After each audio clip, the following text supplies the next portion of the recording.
ನಮಸ್ಕಾರ ಸ್ನೇಹಿತರೆ, ಬನ್ನಿ.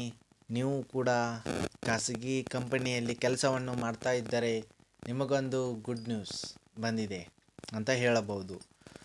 ನಿಮ್ಮ ಪಿಂಚಣಿಗೆ ಸಂಬಂಧಪಟ್ಟಂತೆ ಈಗ ಬಹುದೊಡ್ಡ ಬದಲಾವಣೆಯನ್ನು ಮಾಡಲಾಗಿದೆ. ಇನ್ನು ಬದಲಾದ ನಿಯಮಗಳ ಪ್ರಕಾರ ನೀವು ಇನ್ನು ಮುಂದೆ ಸರ್ಕಾರಿ ನೌಕರರ ರೀತಿಯಲ್ಲಿಯೇ ಹೆಚ್ಚಿನ ಪಿಂಚಣಿಯನ್ನು ಪಡೆದುಕೊಳ್ಳಬಹುದು. ಸರ್ಕಾರಿ ನೌಕರರ ರೀತಿಯಲ್ಲಿಯೇ ಖಾಸಗಿ ಉದ್ಯೋಗಗಳ ಮಾಸಿಕ ಪಿಂಚಣಿಯನ್ನು ಈಗ ಏರಿಕೆ ಮಾಡಲಾಗಿದೆ. ಹಾಗಾದರೆ ಖಾಸಗಿ ಉದ್ಯೋಗಗಳ ಮಾಸಿಕ ಕನಿಷ್ಠ ಪಿಂಚಣಿಯನ್ನು ಎಷ್ಟು ಏರಿಕೆ ಮಾಡಲಾಗಿದೆ ಅನ್ನೋದರ ಬಗ್ಗೆ ಸಂಪೂರ್ಣ ಮಾಹಿತಿಯನ್ನು ಈ ವಿಡಿಯೋದಲ್ಲಿ ತಿಳಿಸ್ಕೊಡೋ ಪ್ರಯತ್ನ ಮಾಡ್ತೀನಿ. ಅದಕ್ಕೋಸ್ಕರ ದಯವಿಟ್ಟು ಚಾನಲ್ನ ಸಬ್ಸ್ಕ್ರೈಬ್ ಮಾಡ್ಕೊಳ್ಳಿ ಸ್ನೇಹಿತರೆ. ಈ ಚಾನಲನ್ನು ಸಬ್ಸ್ಕ್ರೈಬ್ ಮಾಡ್ಕೊಳ್ಳಿ. ಕೆಳಗೆ ಕಾಣ್ತಿರೋ ಸಬ್ಸ್ಕ್ರೈಬ್ ಬಟನ್ ಮೇಲೆ ಕ್ಲಿಕ್ ಮಾಡಿಬಿಟ್ಟು ಈ ಚಾನಲ್ನ ಸಬ್ಸ್ಕ್ರೈಬ್ ಮಾಡ್ಕೊಳ್ಳಿ ಸ್ನೇಹಿತರೆ. ಎಲ್ಲರೂ ಸಬ್ಸ್ಕ್ರೈಬ್ ಮಾಡ್ಕೊಂಡ್ರೆ ಬರ್ರಿ, ಎಲ್ಲೂ ಸ್ಕಿಪ್ ಮಾಡೋಕೆ ಹೋಗ್ಬೇಡ್ರಿ, ಪೂರ್ತಿ ವಿಡಿಯೋ ನೋಡಿ. ಈ ಮಾಹಿತಿಯನ್ನು ಪ್ರತಿಯೊಬ್ಬ ಖಾಸಗಿ ನೌಕರರಿಗೆ ಶೇರ್ ಮಾಡಿ ಸ್ನೇಹಿತರೆ. ಈ ವಿಡಿಯೋ ಒಂದು ಲೈಕ್ ಕೊಟ್ಬಿಟ್ಟು ಫುಲ್ ವಿಡಿಯೋ ನೋಡಿ, ಎಲ್ಲಿ ಸ್ಕಿಪ್ ಮಾಡ್ಕೊಬೇಡಿ. ಇತ್ತೀಚೆಗೆ ಖಾಸಗಿ ಕಂಪನಿಯಲ್ಲಿ ಕೆಲಸವನ್ನು ಮಾಡುತ್ತಿರುವವರು ಹಣದುಬ್ಬರದ ಬೆಲೆಯನ್ನು ಸರಿದೂಗಿಸಲು ಸಾಧ್ಯವಾಗುತ್ತಿಲ್ಲ ಅನ್ನುವ ಕಾರಣಕ್ಕೆ ಪಿಂಚಣಿ ಏರಿಕೆ ಮಾಡಬೇಕು ಅನ್ನುವ ಬೇಡಿಕೆಯನ್ನು ಇಟ್ಟಿದ್ದರು.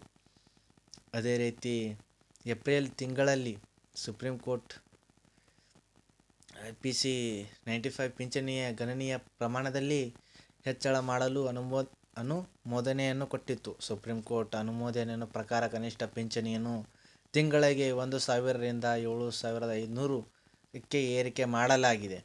58 ವರ್ಷ ಅಥವಾ ಅದಕ್ಕಿಂತ ಹೆಚ್ಚಿನ ವಯಸ್ಸಿನವರು ಹಾಗೂ 10 ವರ್ಷಗಳ ಸೇವೆಯನ್ನು ಹೊಂದಿರುವ IPS 95 ಸದಸ್ಯರ ವೃದ್ಧಾಪ್ಯ ಪಿಂಚಣಿಯ ಮೇಲೆ ಈ ಹೆಚ್ಚಳವು ಅನ್ವಯ ಆಗಲಿದೆ. ವಿಧವೆಯರ ಮತ್ತು ಕುಟುಂಬ ಪಿಂಚಣಿದಾರರು ಕೂಡ ಈ ಹೆಚ್ಚಳಕ್ಕೆ ಅರ್ಹತೆಯನ್ನು ಪಡೆದುಕೊಂಡಿದ್ದಾರೆ.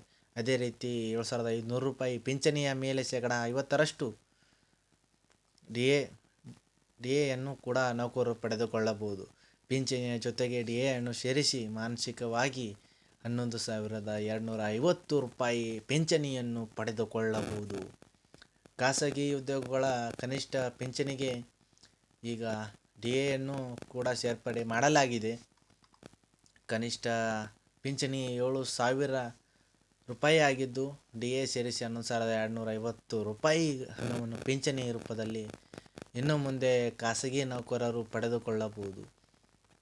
ಅದೇ ರೀತಿಯಲ್ಲಿ ಅಕ್ಟೋಬರ್ ತಿಂಗಳ ಅಂತ್ಯದಲ್ಲಿ ಅಥವಾ ನವೆಂಬರ್ ತಿಂಗಳ ಸ್ಟಾರ್ಟಿಂಗ್ ಅಂದರೆ ಆರಂಭದಲ್ಲಿ 8ನೇ ವೇತನ ಆಯೋಗ ಜಾರಿಗೆ ಬರಲಿದೆ. 8ನೇ ವೇತನ ಆಯೋಗ ಜಾರಿಗೆ ಬಂದ ನಂತರ ನಮ್ಮ ಕೇಂದ್ರ ಸರ್ಕಾರ ಏನಿದೆ, ನೌಕರರ ಸಂಬಳ ಮತ್ತು ಪಿಂಚಣಿ ಹೆಚ್ಚಳವಾಗಲಿದೆ.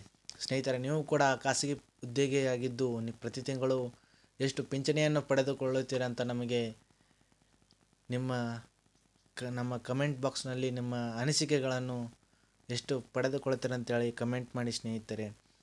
ಮತ್ತು ಇದೇ ರೀತಿ ಹೊಸ ವಿಡಿಯೋಗಳಿಗಾಗಿ ಏನಾದರೂ ಅಪ್ಡೇಟ್ ಬಂದರೆ ನಿಮಗೆ ತಿಳಿಸ್ಕೊಡೋ ಪ್ರಯತ್ನವನ್ನು ಮಾಡ್ತೀವಿ ಸ್ನೇಹಿತರೆ. ಅದಕ್ಕೋಸ್ಕರ ದಯವಿಟ್ಟು ನಮ್ಮ ಚಾನಲ್ನ ಸಬ್ಸ್ಕ್ರೈಬ್ ಮಾಡ್ಕೊಳ್ಳಿ ಸ್ನೇಹಿತರೆ. ಕೆಳಗಡೆ ಕಾಣ್ತಿರೋ ಸಬ್ಸ್ಕ್ರೈಬ್ ಬಟನ್ ಮೇಲೆ ಕ್ಲಿಕ್ ಮಾಡಿಬಿಟ್ಟು ಸಬ್ಸ್ಕ್ರೈಬ್ ಮಾಡ್ಕೊಂಡು, ಮತ್ತು ಯಾರೇ ನಿಮ್ಮ ಫ್ರೆಂಡ್ಸ್ ಯಾರು ಖಾಸಗಿ ಉದ್ಯೋಗ ಮಾಡ್ತಿದ್ದಾರೆ ಅವರಿಗೆ ವಿಡಿಯೋನ ಶೇರ್ ಮಾಡಿ ಸ್ನೇಹಿತರೆ.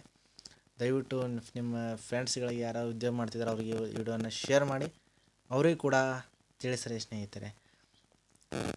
ಶೇರ್ ಮಾಡಿಬಿಟ್ಟು ನಮ್ಮ ಚಾನಲ್ ಸಬ್ಸ್ಕ್ರೈಬ್ ಮಾಡ್ಕೊಳ್ಳಿ, ಮತ್ತು ನಿಮ್ಮ ಕಮೆಂಟ್ ಬಾಕ್ಸ್ನಲ್ಲಿ ಕಮೆಂಟ್ ಮಾಡಿ ಸ್ನೇಹಿತರೆ. ಮತ್ತು ಏನೇ ಡೌಟ್ ಇದ್ದರೂ ಕಮೆಂಟ್ ಬಾಕ್ಸ್ನಲ್ಲಿ ನಮಗೆ ತಿಳಿಸಿ. ಓಕೆ, ಮತ್ತೆ ಮುಂದಿನ ವಿಡಿಯೋದಲ್ಲಿ ಸಿಗೋಣ ಅಂತೇಳಿ